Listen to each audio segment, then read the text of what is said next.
Olá, seja bem-vindo! Você vai começar agora mais um estudo do curso avançado do Apocalipse, em que nós estamos aprendendo mais sobre a Bíblia, estudando esse livro tão importante que é o Apocalipse. Você já sabe que para participar conosco basta estar com a sua Bíblia em mão e um material de anotação, quem sabe um papel, um lápis ou até mesmo o celular.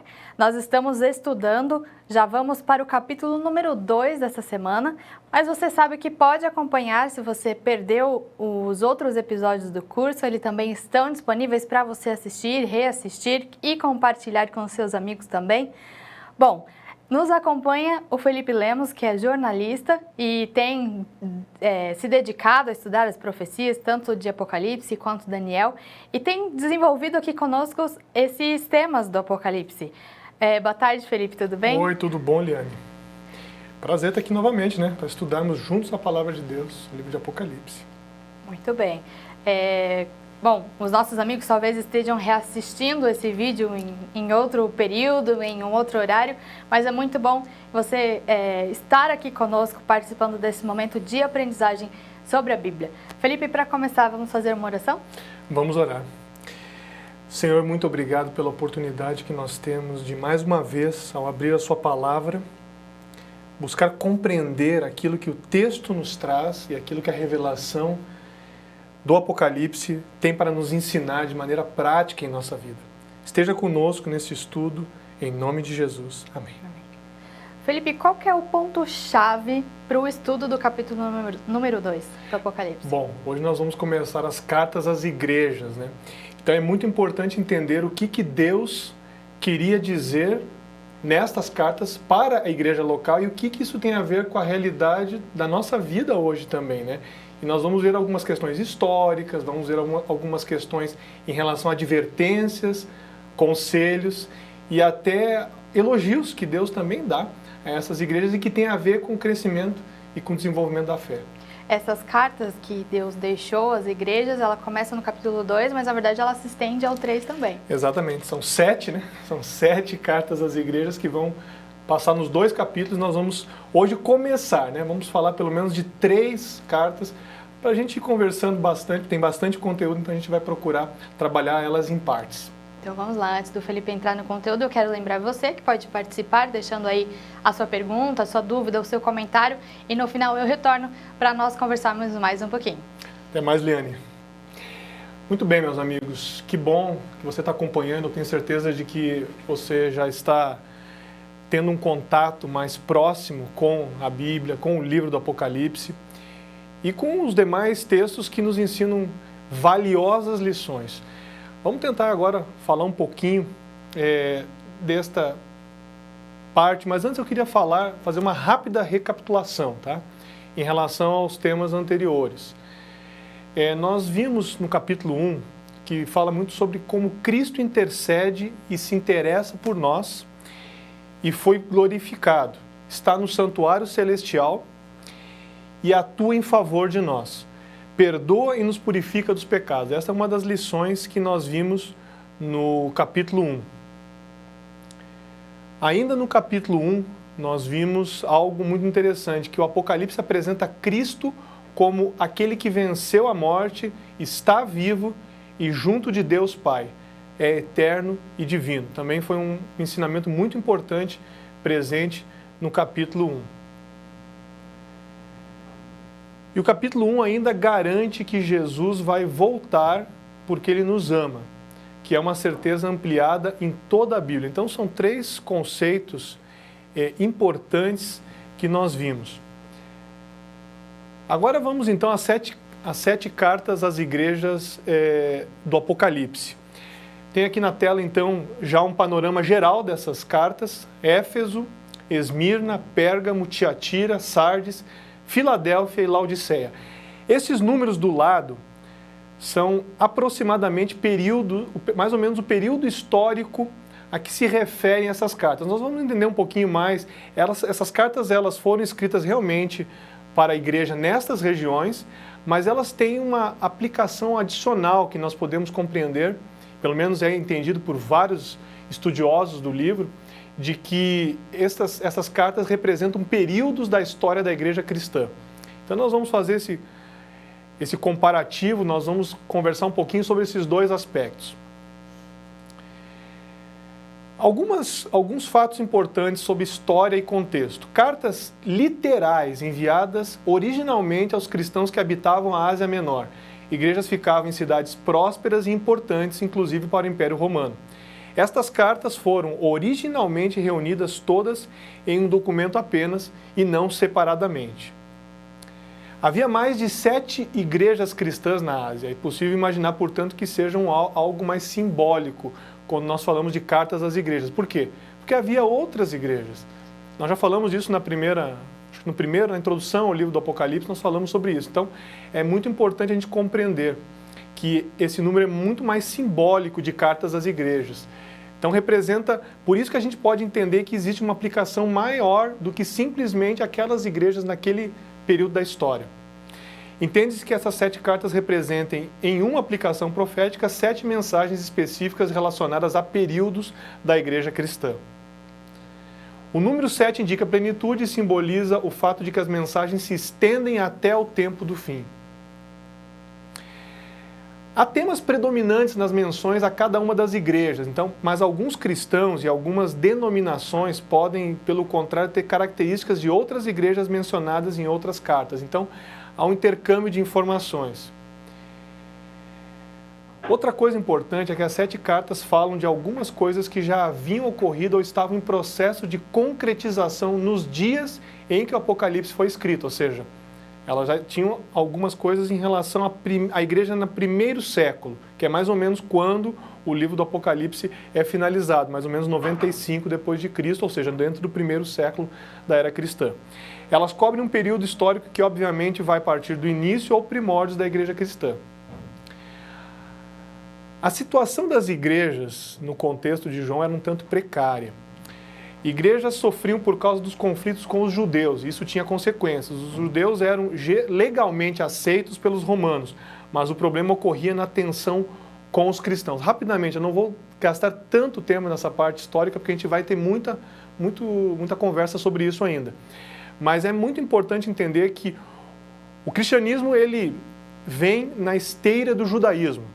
Isso tem que ser bem compreendido, isso está bem claro na Bíblia. E o Império Romano estava dominando tanto o ambiente onde os judeus viviam quanto os cristãos. O que o Império Romano não queria? O Império Romano não queria confusão no seu território. Então, quando havia tensão entre cristãos e judeus, o Império Romano costumava dar ouvidos muito aos judeus, porque eles eram a religião legalmente aceita pelo Império Romano. Então, devido a conflitos, a tensões com os cristãos, muitas vezes o Império Romano agia de forma muito dura, inclusive punindo cristãos, punindo os apóstolos, por conta de dissensões e de confusões com os judeus. Segundo ponto, um segundo problema eram as acusações dos gentios contra cristãos. Motivos diversos. O público, em geral, reclamava do fato de os cristãos não participarem de alguns momentos da sociedade, pois tinham relação com ritos pagãos. Isso era uma coisa que foi começando a acontecer. Os pagãos, eles tinham muitas atividades civis, mas que tinham conotação pagã. Obviamente por causa da religião, por causa da crença. E os cristãos começaram a não participar disso, e dessa forma eles criaram um pouco de tensão também com os pagãos.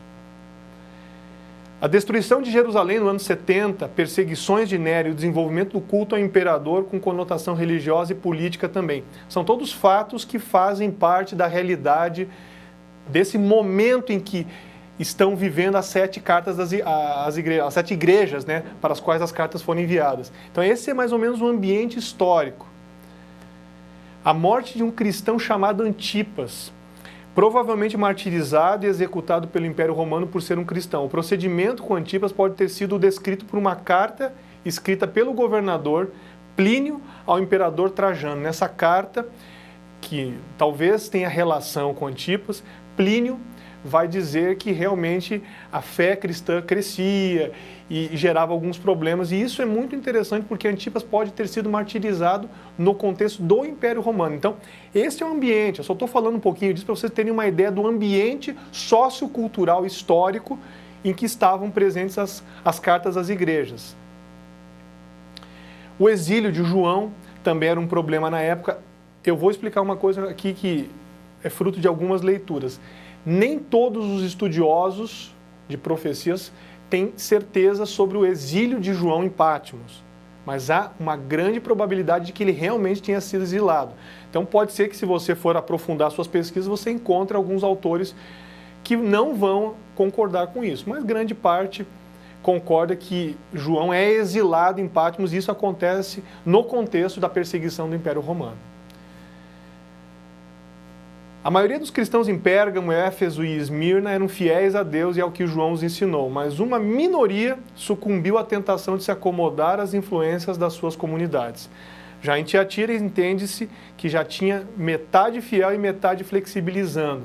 Depois a gente vai falar um pouco mais quando a gente for para Tiatira. Vamos começar então com Éfeso. Éfeso, aqui tem uma foto aí de ruínas, né?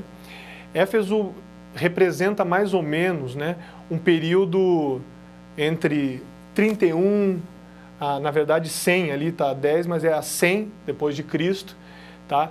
Mais ou menos esse é o primeiro século. Tá? Esse é o primeiro século da era cristã, é mais ou menos nesse período que estão contextualizadas as cartas a Éfeso. Vamos ler então, antes de começarmos a falar de Éfeso, vamos ler na Bíblia, Apocalipse então, capítulo 2, eu vou ler toda a descrição sobre a carta à igreja em Éfeso. Capítulo 2, verso 1, ao anjo da igreja em Éfeso escreve, estas coisas diz aquele que conserva na mão direita as 7 estrelas e que anda no meio dos 7 candeeiros de ouro. Conheço as tuas obras, tanto o teu labor como a tua perseverança, e que não podes suportar homens maus, e que puseste à prova os que a si mesmos se declaram apóstolos e não são, e os achaste mentirosos.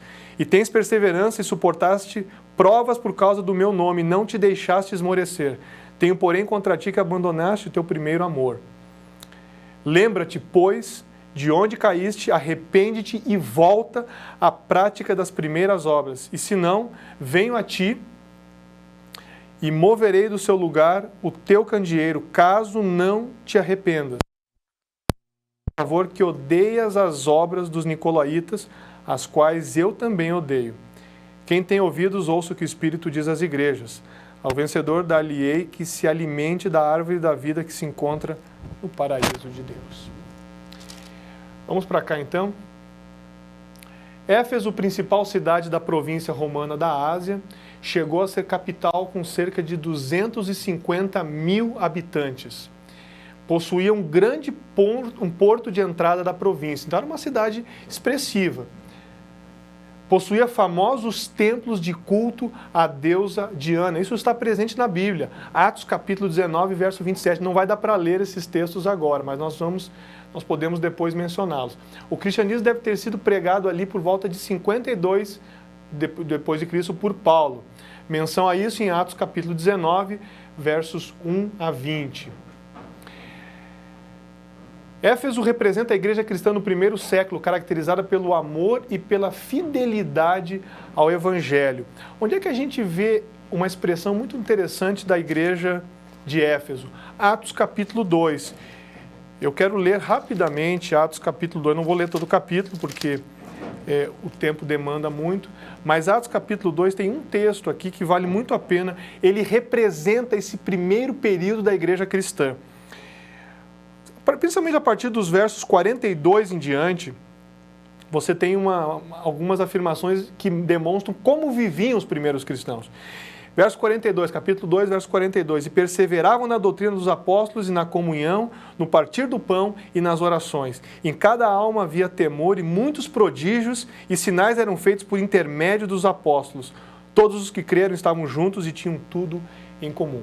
Aqui você vê nesse texto que o modo de vida dos primeiros cristãos no primeiro século, principalmente no começo do primeiro século, era um modo de vida muito próximo daquilo que Jesus havia ensinado. Eles viviam juntos, perseveravam na doutrina dos apóstolos, portanto eles se mantinham fiéis aos princípios, viviam num ambiente de comunhão, partiam o pão, depois vai falar no texto aqui que eles partiam o pão juntos, participavam muito provavelmente em casas e não em templos, tinham uma vida muito próxima de Deus.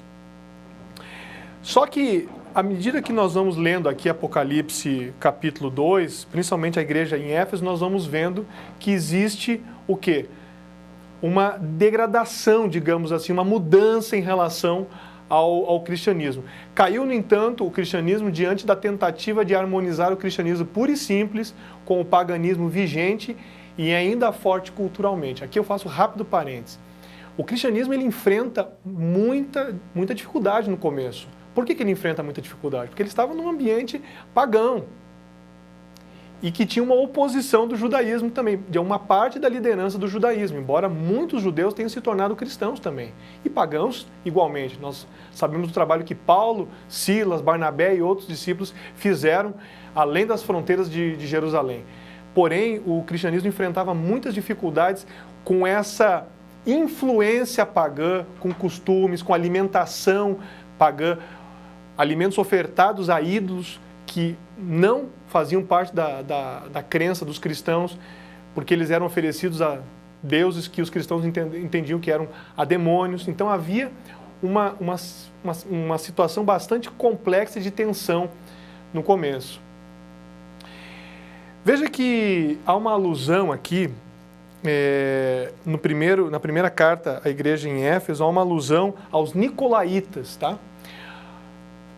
Tratava-se de uma seita gnóstica supostamente atribuída a um dos 7 diáconos, Nicolau de Antioquia, que apostatou da fé. Nicolau é uma palavra grega que significa o que conquista um povo. Há pessoas que vão dizer que Nicolau de Antioquia, que Nicolau aqui era um outro Nicolau, mas muitos vão seguir essa linha de que era Nicolau de Antioquia, um dos discípulos, um dos diáconos, que acabou abandonando a fé. E diz que ele era um prosélito de Antioquia. Quando fala prosélito, quer dizer que ele tinha sido um pagão convertido ao judaísmo. Então eles chamavam de prosélito. Ele depois se torna cristão e parece, segundo dá a entender Apocalipse aqui, de que ele abandona a fé também. Então por isso há uma menção aos nicolaítas, que seriam seguidores das crenças desse Nicolau, que seriam crenças muito ligadas ao paganismo, ok? Essa é mais ou menos a ideia que vai passar aqui. Então, Éfeso, nós podemos assim finalizar a parte aqui mencionando 3 questões. Questão central, uma igreja pura, mas que enfrenta a contaminação de doutrinas, ou seja, ela começa a enfrentar as influências, que são as influências que vão, de alguma maneira, tentar abalar a base, a fé, a fundamentação dessa igreja cristã, que é a fundamentação baseada nos ensinos de Cristo. Conselho que Deus dá: arrepender-se e voltar às primeiras obras, ou seja, se manter naquilo que havia iniciado. E a promessa é muito bonita: comer da árvore da vida. Eu não tenho muito tempo para explicar todos os detalhes, mas essa referência a comer da árvore da vida, ela já está ligada ao final do livro do Apocalipse.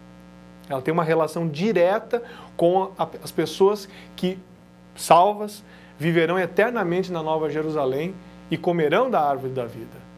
Então há uma relação aqui. Por isso que nós podemos acreditar claramente que essas cartas não são apenas voltadas para a realidade de uma igreja local daquele tempo.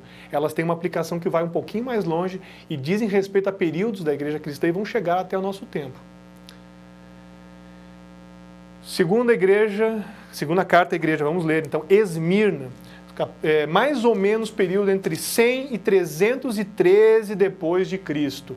Isso aqui já está entrando no 2º e 3º séculos da era cristã. Vamos ler?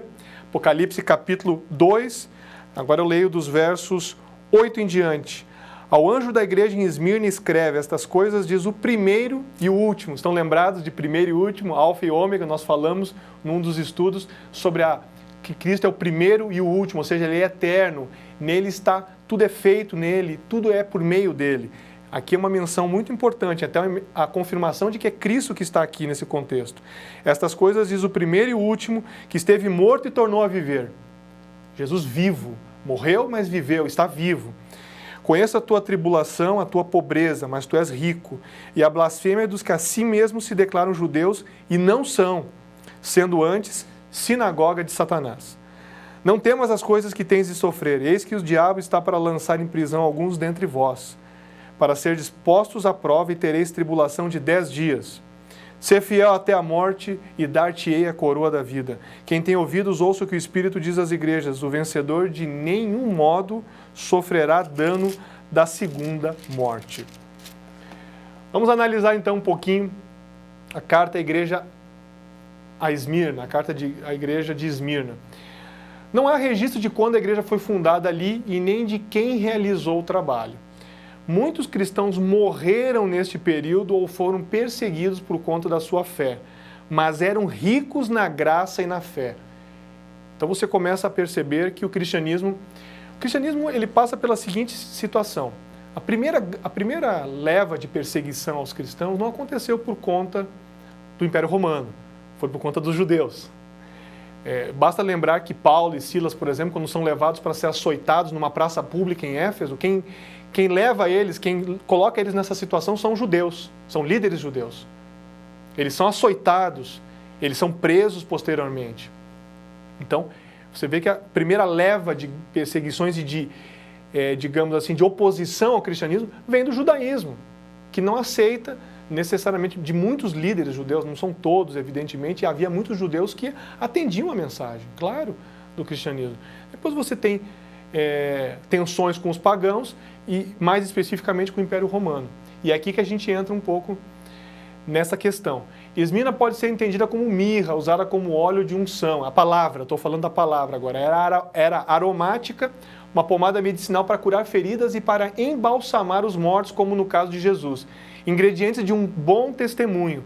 A rainha Esther foi purificada com o óleo da unção, com mirra, antes de ser apresentada ao rei Assuero e testemunhar do seu Deus. Isso está em Esther, capítulo 2, verso 12.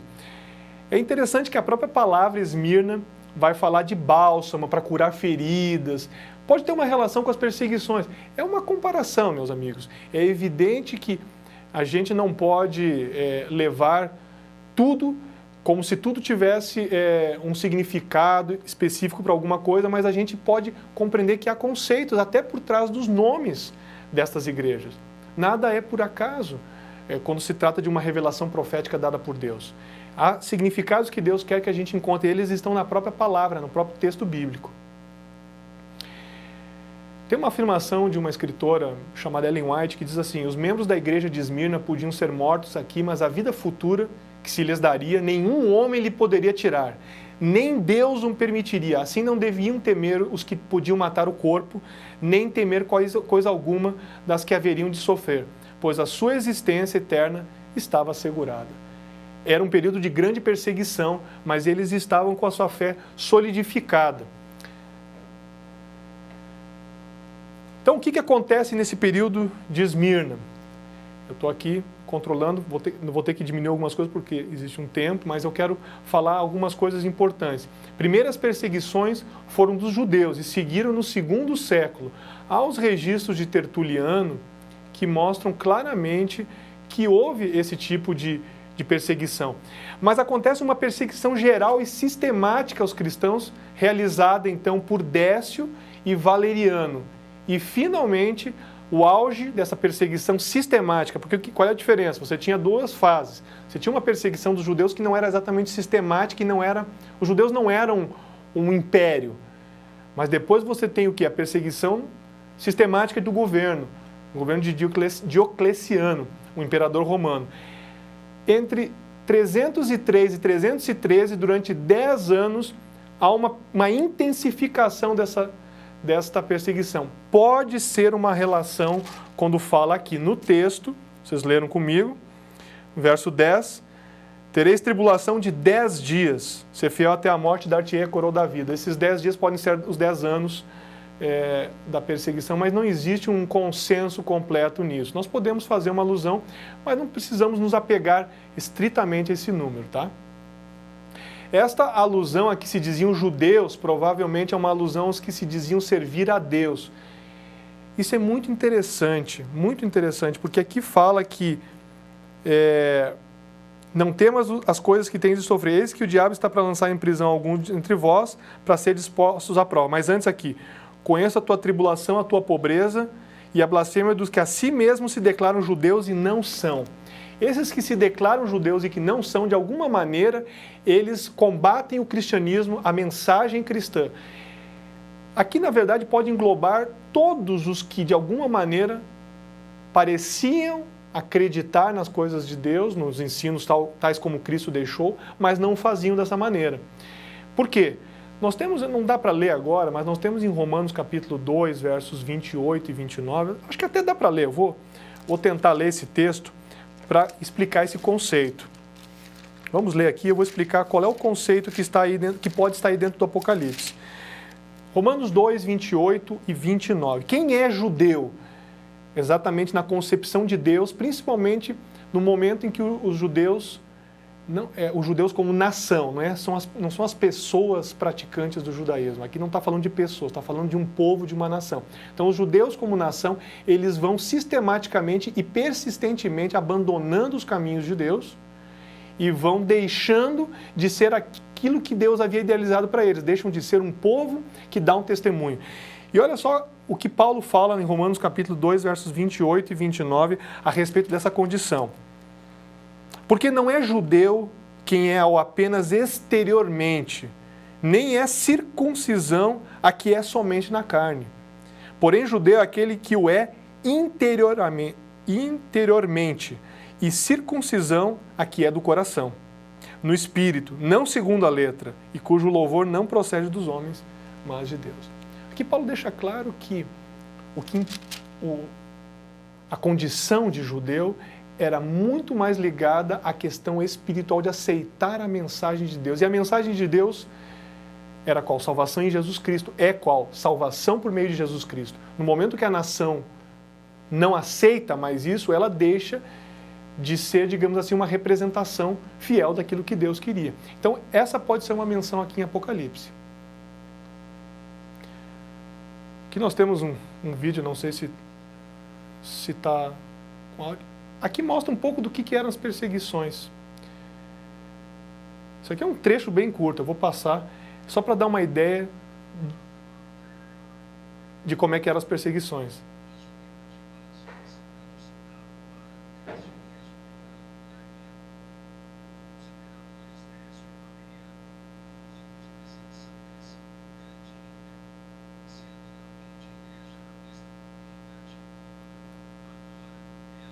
Não sei se o áudio está bom, acho que sim. Então...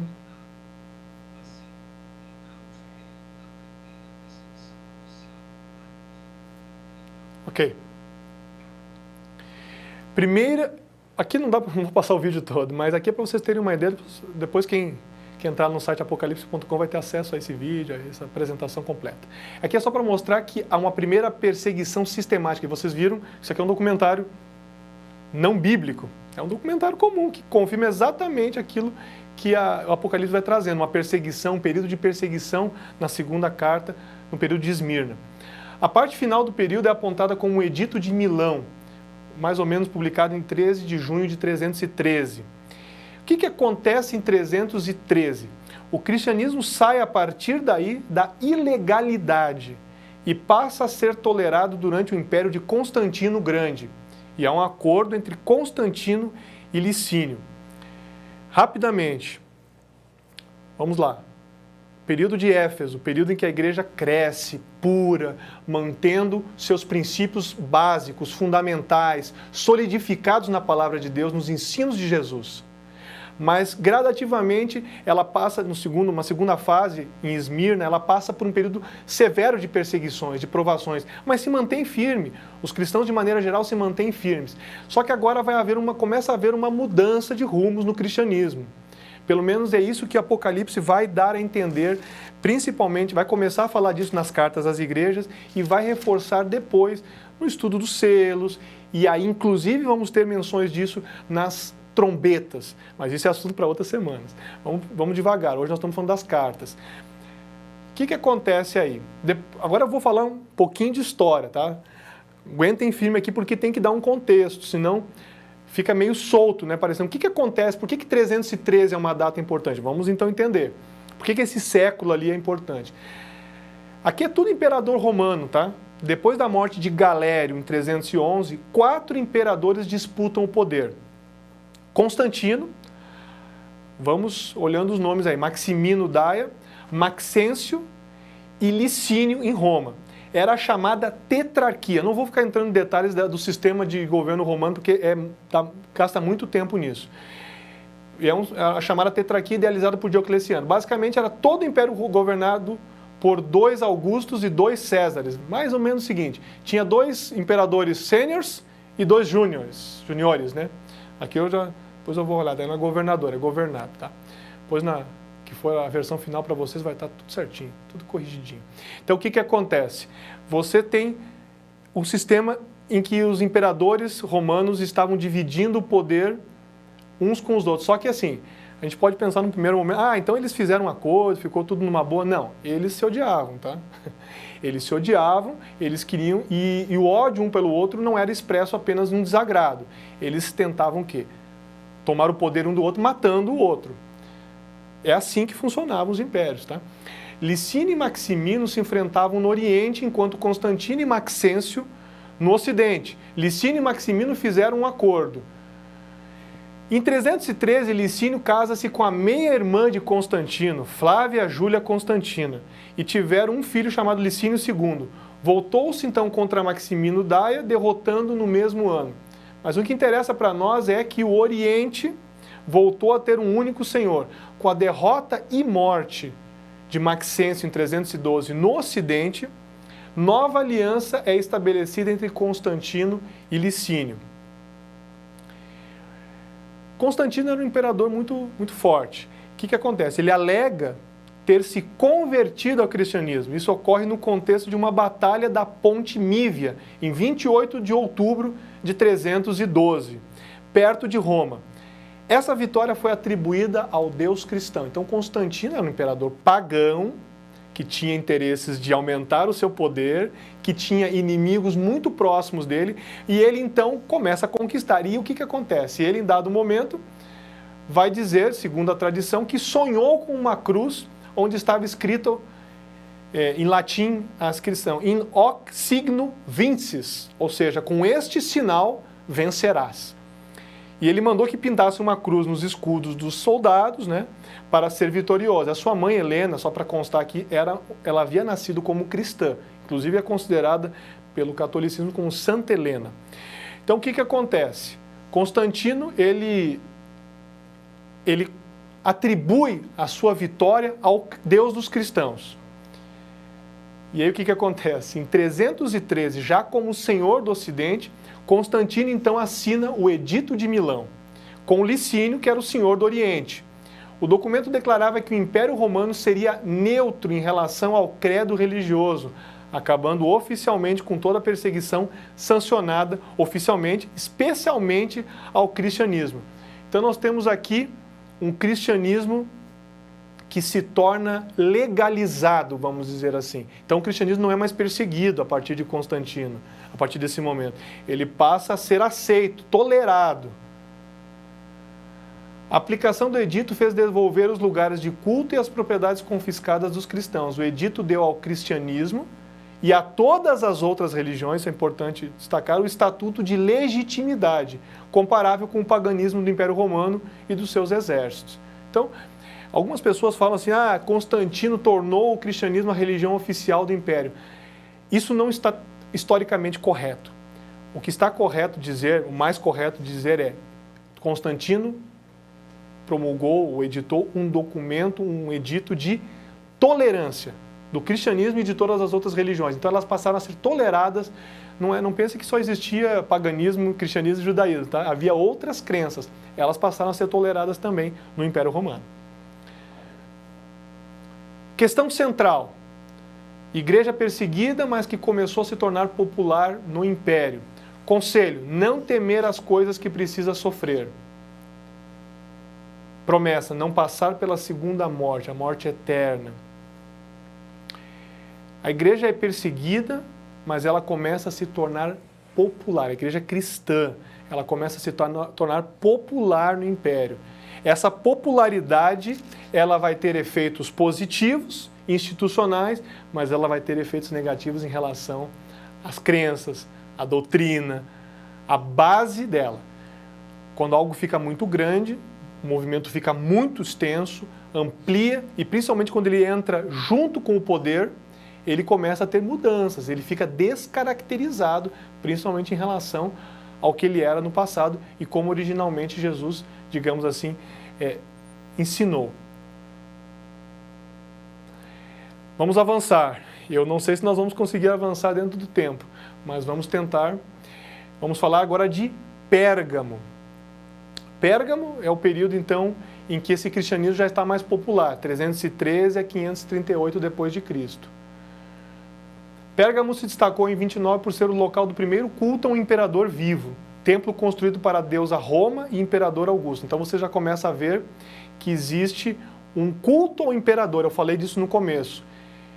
E alguma pessoa, não, mas os cristãos não estavam envolvidos com isso. Bom, não se esqueça que agora, nesse período, o cristianismo ele começa a flertar com o paganismo, porque Constantino ele não faz simplesmente, quando ele tolera o cristianismo, ele começa a criar uma mistura.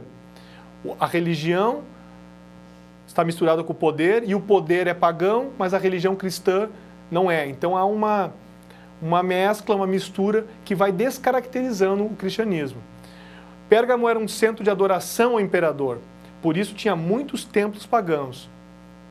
O nome pode estar associado a pergaminho. A biblioteca da cidade era composta de 200 mil rolos, feitos de pergaminho, um tipo de couro altamente refinado. Mas a palavra Pérgamo também significa altura e elevação.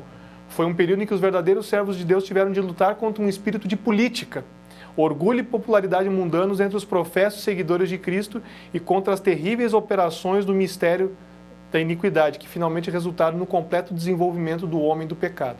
Esse assunto do homem do pecado nós vamos falar com mais calma à frente, tá? Origem etimológica da palavra do hitita, parku, que significa alto. Então pode ter vir daí pergaminho, tá? Aqui, e vamos ler, né? Faltou o mais importante, que é ler. Deixa eu ler a parte que fala de Pérgamo. Deixa eu ler aqui, capítulo 2, versos 12 a 17. Ao anjo da igreja em Pérgamo escreve: estas coisas diz aquele que tem espada afiada de 2 gumes. Conheço o lugar em que habitas, preste atenção agora no texto, onde está o trono de Satanás, e que conservas o meu nome e não negaste a minha fé, ainda nos dias de Antipas, minha testemunha, meu fiel, o qual foi morto entre vós, onde Satanás habita. Tenho todavia contra ti algumas coisas, pois que tens aí os que sustentam a doutrina de Balaão, o qual ensinava a Balaque a armar ciladas diante dos filhos de Israel para comerem coisas sacrificadas aos ídolos e praticarem a prostituição. Outro sim, também tu tens os que da mesma forma sustentam a doutrina dos Nicolaítas. Olha a referência aos Nicolaítas e a relação com Balaão. Já vamos falar um pouquinho disso agora. Portanto, arrepende-te, e se não venho a ti sem demora, e contra eles pelejarei com a espada da minha boca. Quem tem ouvidos, ouça o que o Espírito diz às igrejas. Ao vencedor dar-lhe-ei do maná escondido, bem como lhe darei uma pedrinha branca. E sobre essa pedrinha escrito um nome novo, o qual ninguém conhece, exceto aquele que o recebe. Vamos lá. Antipas pode ter sido aquele cristão martirizado, já falei disso, tá? Deixa eu me concentrar na analogia com Balaão. Isso aqui é importante, tá? Nós temos pouco tempo, mas eu preciso explicar isso para você compreender o sentido do período da igreja em Pérgamo. É muito importante essa analogia com Balaão, ela não foi colocada ali à toa, ela tem uma referência com o Antigo Testamento muito importante. Lembra que eu falei dos Nicolaítas, que eram influência pagã, contaminação da doutrina, mistura, trazendo costumes, tentando influenciar o cristianismo? Pois é, isso acontece no contexto de Balaão com o povo de Israel. Problema de ceder ao paganismo, ou seja, fracassar na fé cristã. Depois vocês com calma leiam a história de Balaão, e o episódio é muito rico isso, tá? Números 22 a 24, capítulos 22 a 24. O povo de Israel peregrinava pelo deserto em direção a Canaã, tinham vencido alguns inimigos e prosseguiam. Eles estavam acampados nas campinas de Moabe, na altura de Jericó. Os moabitas temiam ser expulsos também, embora Deus tivesse determinado não se meter com eles. Então foi um medo predito. E nesse contexto nós temos Balaque, que era rei dos moabitas, e eles se uniram com os midianitas para combater o povo de Israel. Então midianitas e moabitas contra Israel. Balaão foi procurado para amaldiçoar o povo de Israel, mas adivinha? Balaão era profeta de Deus. E assim eles queriam que Balaão, com a sua maldição, enfraquecesse o exército. Por quê? Porque eles sabiam que Deus era poderoso. Eles queriam que Balaão enfraquecesse o povo com a maldição para que o exército perdesse e os moabitas e midianitas prevalecessem na guerra. Então Balaão aparentemente resiste à oferta. Balaão tentou depois amaldiçoar finalmente por pagamento, mas foi impedido por Deus, e neste tempo são instituídas práticas proibidas como prostituição com as filhas dos moabitas e ingestão de carnes sacrificadas a deuses. Isso acontece, está lá Números 25 e Números 31. Olha só, será que é uma mera coincidência com a descrição da igreja em Pérgamo? Não é. Você vê que tem um paralelo. O que Deus está querendo dizer para nós aqui, amigos? Deus está querendo dizer que em determinado ponto do cristianismo há uma flexibilização dos princípios. Assim como Balaão flexibilizou e por pagamento foi amaldiçoar o povo de Deus, contrário à vontade de Deus. Temos, portanto, o paganismo, o favorecimento ao adultério, idolatria, adultério espiritual também. Essa prostituição não é só prostituição no sentido carnal, ela é uma prostituição no sentido espiritual. É um adultério espiritual que o povo comete quando ele se afasta da palavra do Senhor. Assim como Israel se afastou dos caminhos de Deus ali, aqui também, em Pérgamo, havia esse problema na igreja, e isso também é uma relação com o período em que o cristianismo começa a flertar com o paganismo institucionalizado, o paganismo do Império Romano. O cristianismo começa a se diluir sob o ponto de vista institucional. Então você tem um cristianismo em Éfeso puro, perseguido em Esmirna e contaminado em Pérgamo. Basicamente isso. E aí como é que começa esta progressiva cristianização do Império Romano? E o que isso vai derivar? Em 476 acontece a queda do Império Romano Ocidental. Os bárbaros invadem de várias maneiras o Império Romano e acabam com o Império Romano unificado. Em 496, depois de Cristo, Clovis I, que é o rei dos francos, foi batizado como cristão, depois da vitória de uma guerra contra os alamanos. Os francos eram um dos grupos mais expressivos pós-queda do Império Romano, uma expansão forte e tal. Antes de Clovis, as tribos germânicas da Gália eram predominantemente arianas e pagãs. O que significava o arianismo? O arianismo era uma crença predominante à época, que dizia que Jesus era uma criação de Deus, que Jesus não era divino. Clovis e o seu exército põem fim aos arianos e unificam essa região ali, por isso que ele se torna o rei dos francos. Mas o rei dos francos com base em qual religião? A religião do cristianismo que vinha do Império Romano. É essa religião. É contra o arianismo, mas é uma religião cristã já diluída, já modificada. Clovis não apenas buscou ter bom relacionamento com os católicos, os cristãos que já eram então considerados católicos, mas usou os bispos, que eram os líderes cristãos, como parte do sistema administrativo de seus domínios. Aqui começa a haver uma diferença.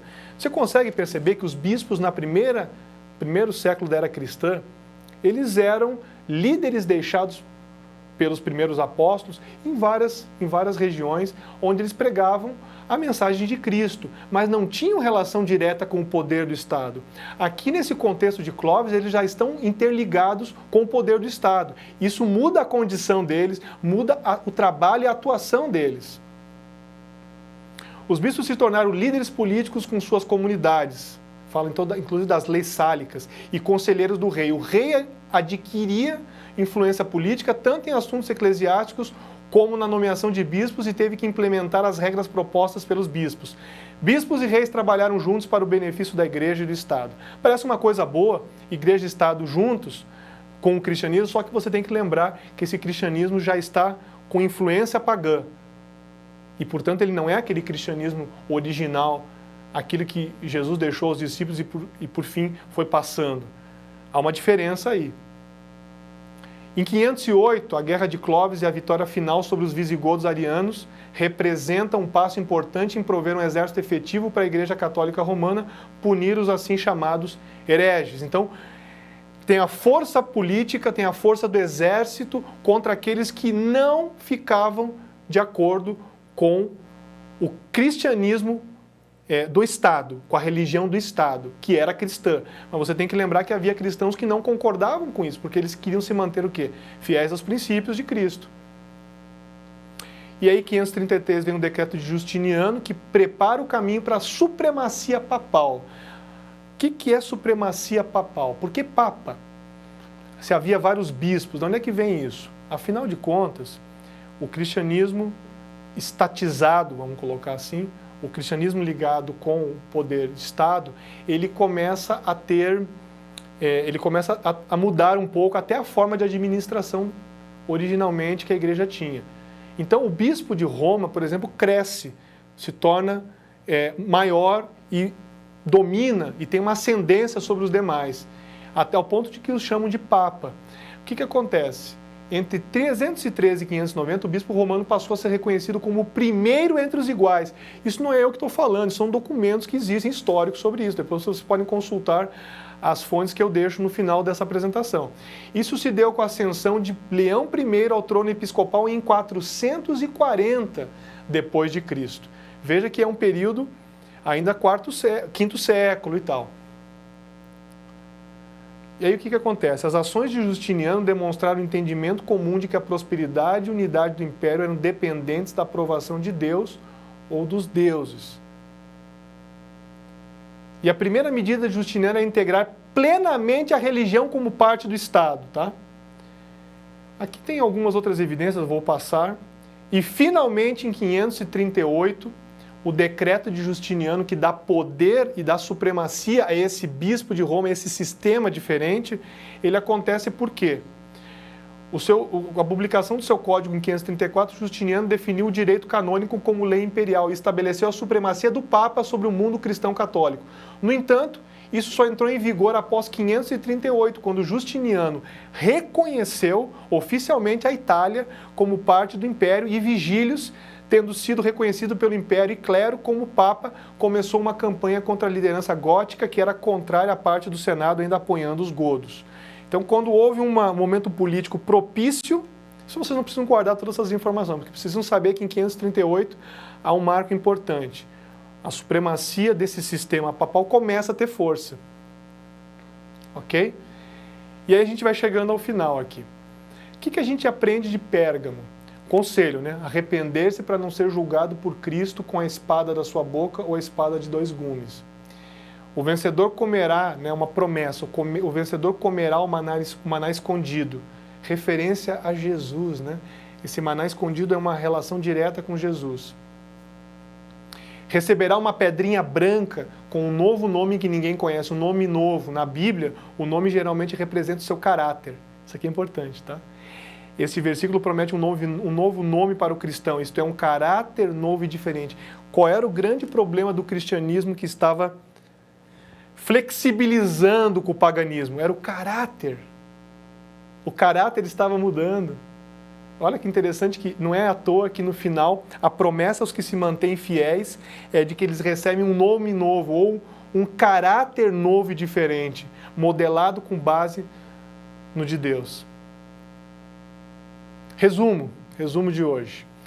As cartas às igrejas falam de aspectos positivos e negativos da história do cristianismo. Éfeso, igreja apostólica fiel aos princípios de Deus. Esmirna, igreja perseguida e que enfrenta mais à frente o início de uma popularidade. Pérgamo, igreja que se acostuma e se une ao poder terreno e perde sua influência pura. Ou seja, ela dilui a sua mensagem. E o quarto ponto, eu preciso aprender a viver com profunda dependência com Deus, mesmo em momentos difíceis. Isso aqui é muito importante. Nós vamos estudar ainda outros aspectos das cartas às igrejas e havia muitas outras coisas que eu poderia falar também sobre essas aqui. Mas o tempo é curto, eu não pude ler todos os textos que eu gostaria, mas esses textos que foram lidos e outros que estão ali, você deve ler depois. Eles dão embasamento e eles mostram o que Deus tem revelado para nós. Aqui é um curso avançado, mas que vai sensibilizando você a cada semana. Que Deus nos ajude, sinceramente, que Deus ajude você a compreender isso aqui. Não permitir que os princípios da palavra se percam na sua vida, na minha vida. Esse é um dos alertas que está nessas cartas às igrejas, especialmente em Pérgamo. Você vê quando o cristianismo se torna popular, ele começa a se descaracterizar. É isso aí, Liane. Muito bem, Felipe, obrigada pela explicação, por essa introdução às cartas das igrejas, né? Nós temos duas perguntas. A primeira é, só existiam 7 igrejas na Ásia? Não, não existiam só 7 igrejas na Ásia, existiam várias outras, porém, simbolicamente, aqui o Apocalipse apresenta 7, mostrando que há um significado no número de plenitude. E é interessante porque as características dessas igrejas combinam com períodos da igreja cristã. Então, é muito provável que por essa razão tenham sido escolhidas essas 7 igrejas aí, né? Certo. Ainda sobre as 7 igrejas, elas são citadas em outros livros da Bíblia? Essa só foi a pergunta. Não, elas são citadas no livro de Atos. Algumas delas são citadas no livro de Atos, né? Eu falei um pouco disso. Exato. Mas as referências que elas têm são citadas em outros livros da Bíblia. Balaão, depois vai aparecer Jezabel. São citadas todas no Antigo Testamento. Os conceitos que ajudam a entender o contexto deles está no Antigo Testamento. Assim como outros elementos, outros significados que nós temos dentro do livro do Apocalipse. Muito. Uma coisa importante, essa pergunta que foi feita é muito interessante pelo seguinte. Às vezes as pessoas, mas não tem citação do Antigo Testamento. Bom, a Bíblia é rica no seu gênero literário e, portanto, ela não fica restrita só a citações. Existem coisas que João até inconscientemente mencionou aqui, mas que tinham relação com aquilo que ele conhecia do santuário, da realidade das histórias de Abraão, de Moisés, principalmente Moisés, Elias. Então, esses elementos estão presentes. E se você entende isso e lê isso, você compreende com certeza um pouco do que está aqui no Apocalipse, nas cartas principalmente. Bom, como você mesmo mencionou, esse é um assunto que se estende bastante, né? Ele é bem detalhado. E aí você trouxe um material, de repente, para compartilhar com o pessoal? Uma leitura sugestiva? Trouxe uma leitura sugestiva, Eliane. Eu queria sugerir muito aos nossos amigos esse livro aqui. Semana passada eu sugeri um outro livro, agora eu estou trazendo uma nova era segundo as profecias do Apocalipse, de Mervyn Maxwell. O Dr. Maxwell, aqui fala, inclusive, ele era doutor em História Eclesiástica pela Universidade de Chicago, ele tem uma dissertação de mestrado e uma tese de doutorado, todas em relação a profecias. Então, esse livro aqui é muito bom, principalmente em relação a aspectos históricos. Então, recomendo aqueles que querem se aprofundar, querem estudar mais, leiam, gastem tempo lendo, fazendo comparações sempre com a Palavra de Deus. Eu também tenho uma sugestão para o pessoal que está acompanhando o nosso curso, o curso avançado do Apocalipse, que na plataforma feliz7play.com nós temos ali uma série chamada Apocalipse Kids. É um formato de desenho animado, mas eu acho que é bem interessante, fica bem lúdico, inclusive para os adultos entenderem algum tipo de assunto mais complexo, de significado, de estudo do Apocalipse. Então fica a dica para você assistir, já assistir os adultos para aprenderem e as crianças para serem introduzidas no estudo também desde cedo, né, Muito Felipe? legal, inclusive tem alguns episódios muito interessantes que falam dos símbolos, muito interessante. Então, feliz7play.com e você vai localizar lá Apocalipse Kids. São 20 episódios que são publicados de 5 em 5 a cada sexta-feira. Então você já tem 5 inicialmente, mais 5, totalizando 20 episódios que podem ser assistidos e estudados também de uma forma diferente, numa linguagem diferente. Mas acredito que todo aprendizado em relação à Bíblia é válido, né, Felipe? Sem dúvida, sem dúvida. E vamos continuar estudando, né? Tem muita coisa que talvez tenham ficado algumas dúvidas, a gente depois vai conversando, respondendo algumas perguntas. É normal, agora o assunto vai entrar um pouco mais em detalhes e as dúvidas também aumentam. Muito bem. Bom, Felipe, para encerrar, vamos fazer uma oração? Vamos orar. Senhor, muito obrigado pela oportunidade de hoje ver a mensagem que o Senhor deixou para estas igrejas, em Éfeso, Esmirna e Pérgamo, e confirmar que o Senhor quer que nós nos mantenhamos firmes na sua palavra, alicerçados na sua palavra, que as influências contrárias à palavra não prevaleçam na nossa vida. Nós temos, quem sabe, pessoas que estão assistindo, estão lutando com influências, com ambientes, com dificuldades para se manter firmes na sua fé. Por favor, ajude-as, fortalece-as, dê motivação e dê confiança nelas de que o Senhor está as ajudando. Continue nos abençoando nesse estudo, em nome de Jesus. Amém. Amém. Obrigada pela sua companhia. Nos vemos no próximo capítulo do estudo do curso avançado do Apocalipse. Até lá!